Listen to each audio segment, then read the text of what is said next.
سلامونه درنو دوستانو سلګونه کلونه کېږي چې موږ د غفلت په خوب بیده یو بدبختانه په فقر او بیچارګۍ کې ژوند کوو 1400 کال باید د تغییر او بدلون کال اوسي د 1400 کال د پیل لپاره زه تاسو ته لس هغه وړاندیزونه لرم که چیرې تاسو په ځان عملي کړئ تاسو په فردي ډول پرمختګ کوئ او کله چې فردي پرمختګ رامنځته کیږي اتومات په خپله ټولنیز پرمختګ رامنځته کیږي دغه ویډیو د ټولو دپاره دی د ځوانانو دپاره د سپین ږیرو دپاره همدارنګه د ماشومانو دپاره هم دی دا ویډیو هوښیار خلک حتما ګوري او په هیڅ صورت د لاسه نه ورکوي لومړی هدف دی تاسو په ژوند کې باید یو ټاکلی هدف ولرئ تر څو هغه ته کار وکړئ او خپل ژوند پر مخ ویسئ زه ډیری ځوانان پیژنم او ګورم چې خورا وره روان دي په ژوند کې هیڅ هدف نه لري بې هدفه ژوند بې معنا ژوند دی دوهم تاسو د خپلو اهدافو دپاره باید مشخص اکشن پلان یا د عمل پلان ولرئ اکشن پلان یا د عمل پلان ډیره مهمه ده تاسو باید په خپلو کتابچو کې په تخته کې او پر هغه ځایونو کې چې ستاسو سترګې لګیږي فقط دا ولیکئ do it now همدا اوسئ ترسره کړئ دا باید ستاسو په ذهن کې واوسئ اکشن پلان یا د عمل پلان ډیره مهمه ده تمرکز او دقت وکړئ دریم د وخت مدیریت یا ټایم مینجمنت دی په دغه برخه کې بدبختانه افغانان ډیر وروسته پاتې دي موږ خپل ژوند او خپل وخت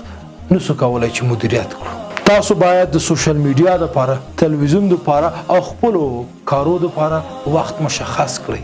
زه ډېری ځوانان ګورم سهار نه تر ماښام پورې حتی د شپې تر ناوخته پورې په سوشل میډیا اخته دي بوخت دي خپل وخت نشي مدیریت کولی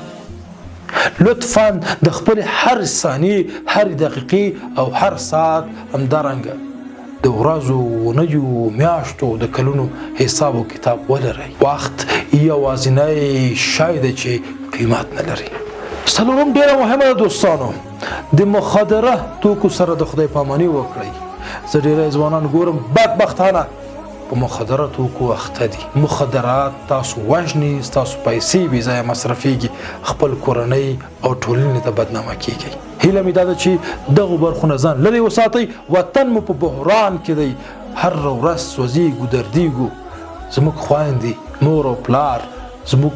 کورنۍ موږ ته ضرورت لري موږ دغه پیسې دې په ځای چې په دغو موادو باندې مصرف کړو په خپل کورنیو باندې باید مصرف کړو په ځان باید مصرف کړو پنځم دوستانو سپورټ پیل کړئ باید تندرسته واوسئ تر څو د ژوند نه خوند واخلئ سپورټ ستاسو جسم او روح تازه کوي او د مختلفو امراضو سره تاسو مبارزه کولی شئ جسما که قوي اوسئ تاسو فکرا ډیر کار کولی شئ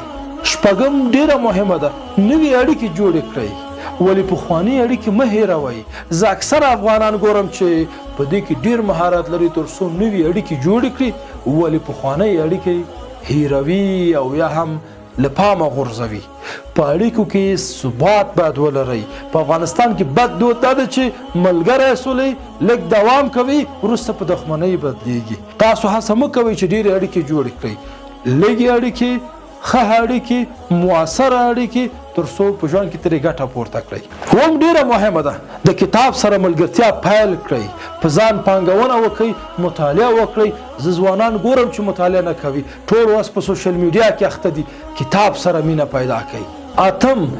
د خپلو پیسو مدیریت وکړئ فاینانشل مینجمنت ډیره مهمه ده خپلې پیسې بې ځایه مه لګوئ بې ځایه مه مصرفوئ هر چای مه مصرفوئ هغه څوک چې پیسې بې ځایه مصرفوي روغ خلک نه دي ناروغان دي زه تاسو ته بیا وایم هغه اشخاص چې پیسې نشي مدیریت کولی دوی روغ نه دي دوی مریضان دي د خپلو پیسو مدیریت وکړئ خپل ژوند جوړ کړئ دا ډېر د شرم ځای دی چې یو ځوان بل ځوان ته بیا درېږي د قرض غوښتنه کوي او یا هم د کومک غوښتنه کوي دوستانو په ژوند کې هر رقم حالت راځي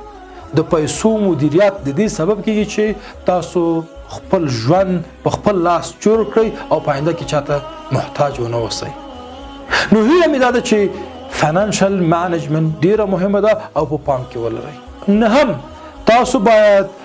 په خپل خوراک پوښاک څښاک او خوب باندې فکر وکړئ.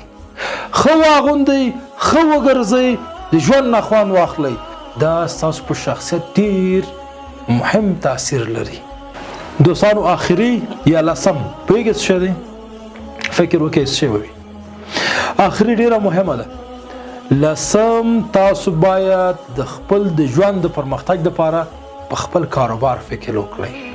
خپل کاروبار پیل کړئ. د ځان رئیس واوسئ، د ځان امیر واوسئ. او د کاروبار د پیل لپاره انګلیسي ژبه، کمپیوټر او ستاسو تخصصي پوهه ډیره مهمه ده. یو ځل بیا وایم دغه لس هغه موارد چې ما ورباندې ډیر فکر وکړه، له ډیر فکر وروسته تاسو سره شریک کوم. زه تاسو ته ګارانټي درکوم که چیرې دغه لس موارد تاسو په خپل ژوند کې عملي کړئ، تاسو پرمختګ کوئ. ستاسو پرمختګ زما ارمان دی. ستاسو پرمختګ د افغانستان د ابادۍ او پرمختګ سبب کیږي. نو ځکه دا زما ستر ارمان دی چې تاسو پرمختګ وکړئ تر څو موږ یو باعزته، سرلوړي او پرمختللی